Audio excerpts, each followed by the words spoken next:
Hello అండి, నమస్తే అందరికీ. ఇప్పుడు మాట్లాడబోయే టాపిక్ ఏంటంటే భారతదేశంలో హిందువులు డేంజర్ జోన్లో ఉన్నారా అనే టాపిక్.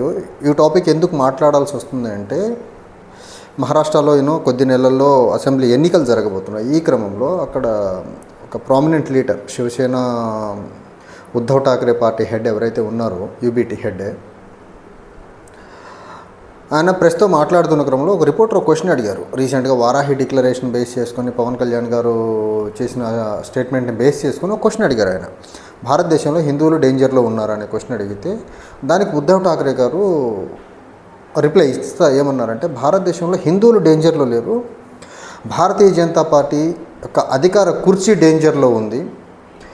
భారతీయ జనతా పార్టీకి ఎప్పుడు అధికార కుర్చీ డేంజర్లో ఉంది అనిపిస్తే అది హిందువులకు డేంజర్గా భారతీయ జనతా పార్టీ ఒక గ్లోబల్ ప్రచారం చేస్తుంది. ఆ ప్రచారాన్ని మళ్ళీ మొదలు పెడుతుంది, పర్టికులర్లీ 2024 లోక్సభ ఎన్నికలు అయిన తర్వాత అనేసి ఆయన రిప్లై ఇచ్చారు. సో ఇక్కడ ఉద్ధవ్ ఠాక్రే గారు చాలా క్లియర్గానే అసెస్ చేశారు ఇక్కడ జరుగుతున్న పరిణామాలన్నింటినీ. 2024 సార్వత్రిక ఎన్నికల్లో బీజేపీకి రావాల్సిన నంబర్ రాలేదు. ఇప్పుడు కోalition గవర్నమెంట్ వేరే పార్టీల మీద, మిత్రపక్షాల మీద డిపెండ్ అయ్యి గవర్నమెంట్ నడపాల్సిన పరిస్థితి. తర్వాత ఇప్పుడు జమ్మూ కాశ్మీర్ కానివ్వండి, హర్యానా కానివ్వండి, నేను ఇంతకుముందు చెప్పినట్టు రాబోయే ఫేజ్డ్ మేనర్లో జరిగే అసెంబ్లీ ఎన్నికలు మహారాష్ట్ర, గుజరాత్, తర్వాత హర్యానా, జమ్మూ కాశ్మీర్, ఢిల్లీ, బీహార్ అండ్ జార్ఖండ్ జరగబోయే ఫేజ్డ్ మేనర్లో జరగబోయే అసెంబ్లీ ఎన్నికలకు కూడా బీజేపీకి ఖచ్చితంగా ఒక అన్ని రాష్ట్రాల్లో దాదాపుగా ఓటమి చవి చూసేదానికి ఆస్కారం ఎక్కువ ఉందన్నమాట. దీన్ని బేస్ చేసుకొని అధికారాన్ని భారతీయ జనతా పార్టీ చేజారిపోకుండా ఉండాలి. ఈ రాష్ట్రాలు పోతే ఈ ఇంపాక్ట్ ఇమీడియట్గా లోక్సభ ఎన్నికల మీద పడి లోక్సభలో కూడా నో కాన్ఫిడెన్స్ మోషన్ పెట్టి బీజేపీని గద్దె దింపేదానికి ఈ పార్టీలన్నీ పూనుకొని బీజేపీని అధికారానికి దూరంగా ఉంచుతాయనే భయం బీజేపీలో చాలా బలంగా ఉంది. ఈ భయం లోపల పెట్టుకొని అధికారం నుంచి బీజేపీ దూరం జరుగుద్దేమోనన్న భయాన్ని లోపల పెట్టుకొని వీళ్ళు ఒక స్పెషల్ క్యారెక్టర్ని ఆంధ్రప్రదేశ్ నుంచి ఎంచుకున్నారు. ఆ స్పెషల్ క్యారెక్టర్ నేమే పవన్ కళ్యాణ్. సో ఈ పవన్ కళ్యాణ్ అనే అంశాన్ని వ్యక్తి ద్వారా ఒక మతపరమైన ఒక అలజడిని సృష్టించే ప్రయత్నం దేశవ్యాప్తంగా చేసే ప్రక్రియ జరుగుతూ ఉంది. అందుకని ఆయన డిప్యూటీ సీఎం అయిన తర్వాత ఆంధ్రప్రదేశ్కి వారాహి దీక్ష చేసుకున్నారు. తర్వాత తిరుమల లడ్డుకి కల్తీ జరిగిందని చెప్పి, కల్తీ జరిగినప్పుడు ఎంక్వైరీ చేయించి నిజ నిర్ధారణ చేసి కల్ప్రిట్ని శిక్షించాల్సింది పోయి ఈయన ప్రాయశ్చిత్త దీక్షను ఒక దీక్ష వేసుకున్నారు. ఆ దీక్ష వేసుకున్నప్పుడు ఈయన బీజేపీ ఆర్ఎస్ఎస్ ఇచ్చిన ఎజెండాని సక్సెస్ఫుల్గా ఇంప్లిమెంట్ చేసే ప్రయత్నం చేస్తున్నారు. ఈయన ఆంధ్రప్రదేశ్ నుంచి దేశవ్యాప్తంగా స్ప్రెడ్ అయ్యేలా. సో అందులో లడ్డు అంశంతో స్టార్ట్ అయిన ఈ నాటకం లడ్డు తర్వాత సనాతన ధర్మాన్ని తీసుకొచ్చాడు. సనాతన ధర్మాన్ని మాట్లాడే క్రమంలో అన్య మతాలని, క్రిస్టియానిటీ, ఇస్లాంని తీసుకొచ్చి హిందువులుగా మీ కోపం రాదన్న ఒక్కడికే కోపం రావాలా అనేసి మత విద్వేషాలు రెచ్చగొట్టే ప్రయత్నం చేశాడు ఆయన ప్రాయశ్చిత్త దీక్ష చేసుకున్న తర్వాత. ఇదంతా జరుగుతున్న క్రమంలో నేషనల్ వైడ్ ఒక చర్చ జరిగింది హిందూ ధర్మం గురించి, సనాతన ధర్మం గురించి. అట్ ద సేమ్ టైం ఈయన ఇంకోటి ఏం చెప్పాడు, సనాతన ధర్మ పరిరక్షణ బోర్డు ఒకటి పెట్టాలని అన్నాడు. సో ఇదంతా బీజేపీ ఆర్ఎస్ఎస్ డైరెక్షన్లో పవన్ కళ్యాణ్ అనే వ్యక్తి ఆంధ్రప్రదేశ్ యొక్క ఉప ముఖ్యమంత్రి పదవిని అడ్డం పెట్టుకుని ఆడుతున్న నాటకం ఇది కంప్లీట్లీ బీజేపీ ఆర్ఎస్ఎస్ ఎజెండాతోనే ఇదంతా ఈయన చేస్తుంది. అయితే ఈ క్రమంలో ఆయన వారాహి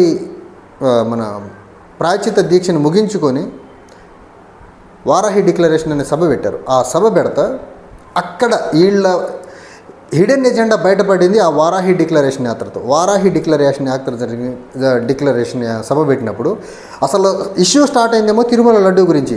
తిరుమల లడ్డు అంశాన్ని పక్కన పెట్టి తమిళనాడులో ఉదయనిధి స్టాలిన్కి చేసిన సనాతన ధర్మం ఒక వైరస్ లాంటిది, వైరస్ని కరోనా లాంటి వైరస్ ఇది, ఈ వైరస్ని మనం తొలగించాలని చెప్పిన దాన్ని అక్కడ లేపెట్టాడు.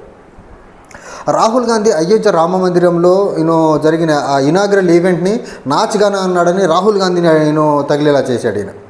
సో ఈ క్రమంలో ఒక పక్క నేషనల్ మీడియా నేషన్ మొత్తం అర్థమయ్యేలా హిందీ, ఇంగ్లీష్, తర్వాత తమిళోళ్ళకి అర్థమయ్యేలా తమిళ్లో మాట్లాడతా దీన్ని మొత్తాన్ని ఒక నేషనల్ ఇష్యూగా చేసే ప్రయత్నం చేస్తున్నాడు. ఇక్కడ తిరుమల లడ్డు అంశాన్ని పక్కన పెట్టేశాడు ఆయన టోటల్గా.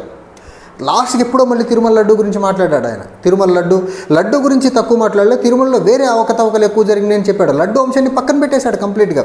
ఇదంతా ఎందుకు పక్కన పెట్టేశాడంటే తిరుమల లడ్డు అంశాన్ని, బీజేపీ సెట్ ఎజెండా వేరే ఉంది కదా. దేశవ్యాప్తంగా మనువాదం గురించి, సనాతన ధర్మం గురించి, హిందూ ధర్మం గురించి చర్చ జరగాల.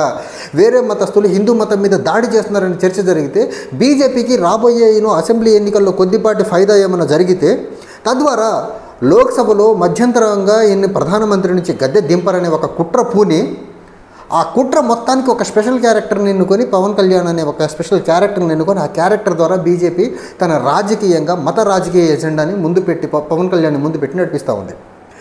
ఇది చాలా నీట్గా పసిగట్టిన ఉద్ధవ్ ఠాక్రే చాలా క్లియర్గా చెప్పాడు, భారతదేశంలో హిందూ మతం డేంజర్లో లేదు, డేంజర్లో ఉందల్లా బీజేపీ యొక్క ప్రధానమంత్రి కుర్చీ, బీజేపీ నుంచి చేజారిపోయే రాష్ట్రాలు, ఇవి డేంజర్లో ఉన్నాయి.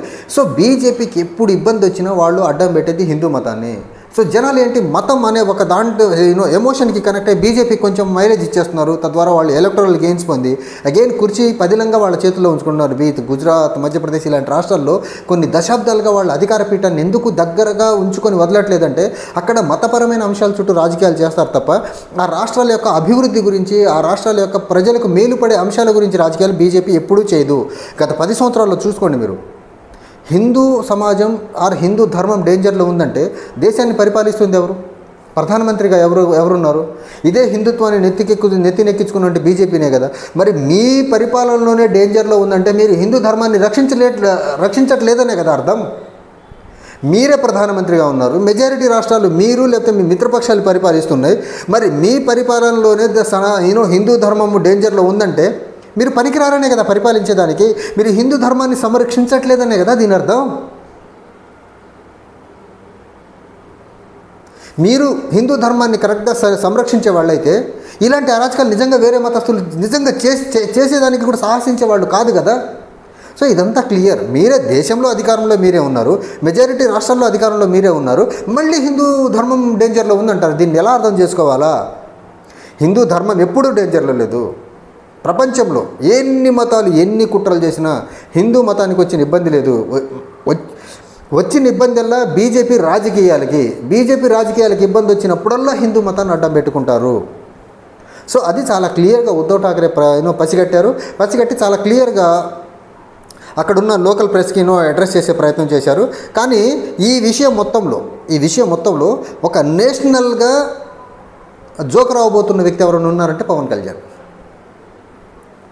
ఎందుకంటే లడ్డు అనే అంశాన్ని స్టార్ట్ చేసి సనాతన ధర్మం అనేసి, సనాతన ధర్మం మీద దాడి జరుగుతుంది, అన్య మతస్థులు చేస్తున్నారనేసి లేనిపోనివి జరగని అంశాల గురించి లేనిపోని అసలు బేస్లెస్ ఎలిగేషన్స్ వేరే మతాల మీద చేసి సొసైటీలో ఒక రకమైన అపకీర్తిని కట్టబెట్టుకుంటున్నారు ఈ వ్యక్తి.